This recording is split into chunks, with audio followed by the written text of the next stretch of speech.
Hey guys, it's Jeremy. Gonna do a video today on vegan slash vegetarian. We've all heard the buzzwords. I will define them. There are some times that people get confused. Oh, well, the vegan and vegetarian, everybody else is doing it. But it depends on your body. People who need vegan, vegetarian, gluten-free, they do it for health reasons. These are not fad diets, although they are generally a lot better for you. It's about being healthy. It's not about, oh, well, everybody else is doing it. You have to do these things for the right reasons. It depends on your health, why you're doing it. You have to see a doctor, what's going on in your body. But I will define vegan and vegetarian. Realize, based on a recent conversation, that my understanding of these words is limited. So I looked up the definitions. A vegan diet can be viewed as the strictest form of vegetarianism. It's defined by the Vegan Society as a way of living that attempts to exclude all forms of animal exploitation and cruelty as much as possible. No eggs, no ingredients that include certain products like Jello actually contains animal products.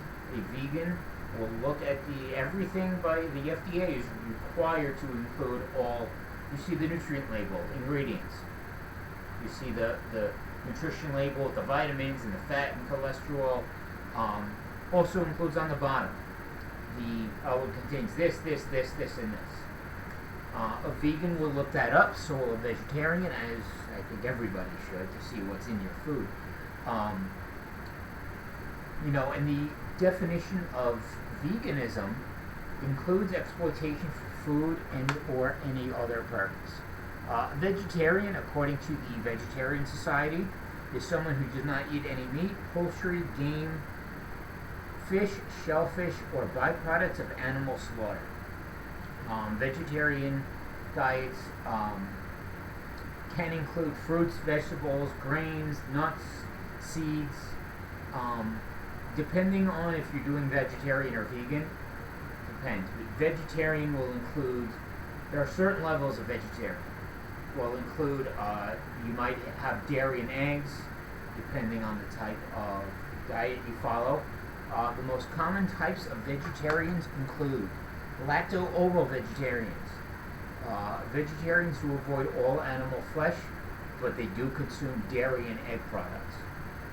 Lacto vegetarians, vegetarians who avoid animal flesh and eggs, but they do consume dairy. So the difference between lacto-ovo vegetarians and the difference between lacto-vegetarian is the inclusion or exclusion of eggs. Ovo-vegetarians, vegetarians who avoid all animal products except eggs. And believe it or not, I will include here a little side note that eggs, depending on your cholesterol, eggs are actually very good for you. Or it depends, with your cholesterol, you can do egg whites. They are actually very good for you. Vegans, vegetarians who avoid all animal and animal-derived products.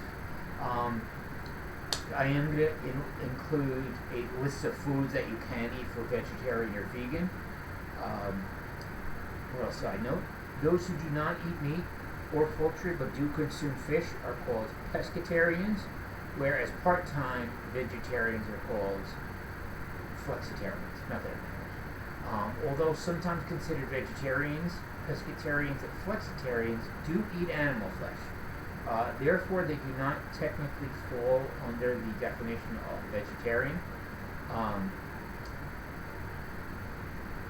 While my own thoughts of foods for each type are limited, I don't know everything basically. A simple online search can pull up more foods than maybe you or I realize. So, let's go over some vegetarian foods. All vegetables, all fruits, tofu, eggs, yogurt, milk, hummus, almonds, almond butter, almond milk, peanut butter, hemp, flax, chia, brown rice, coconut milk, almond oil, and whole grain pasta. That's not a complete list. Same, I'll do some vegan foods. Many vegetarian foods: edamame, quinoa, protein pasta, soy, almond, or coconut yogurt, organic cane sugar, agave syrup, maple syrup, molasses, coconut sugar, and fruit preserves are all vegan. There are some benefits or there's a lot of benefits to vegan and vegetarian. Big thing being cholesterol, fat, saturated fat, and cholesterol. Most of these sources are meats, man-made foods. Trans fat will be turned into cholesterol also, and that is man-made. So, but benefits of vegan and vegetarian diets, nutrient density. Almost everything. There are a few exceptions. There are most vegan vegetarian foods are what's called nutrient dense. You get the most nutrients for your buck. You get the most bang for your buck, basically. If you're going to look at most of the time, peanut butter, another story. That's not very nutrient dense. But you're going to get it. You're going to eat bananas and oatmeal and apples. And you're going to get God created the vitamins that are in these natural foods.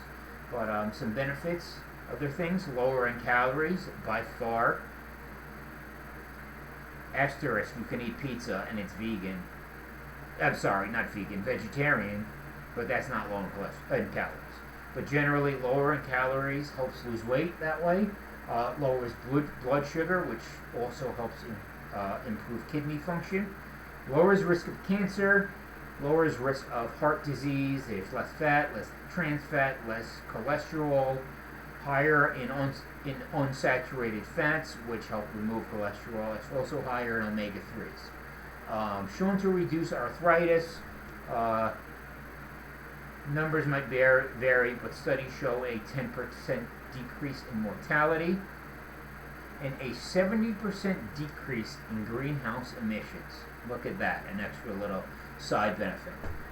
Cost of vegan and vegetarian diets can cost around 25% more at the supermarket, although there are more and more studies showing a drop in costs.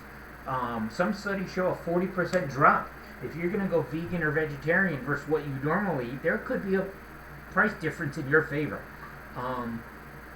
I honestly could not think of or find any more costs, except to it might be a little pricier at the supermarket. Look at that list of benefits versus the cost. It costs up to 25% more. It could be 10% more. So look at this. We do need proteins, which come from chicken, things, and eggs, and things like that. There are ways around it. So if you have any questions, I'll leave my website in the bottom. It's jeremytischler.usana.com, and I will see you soon.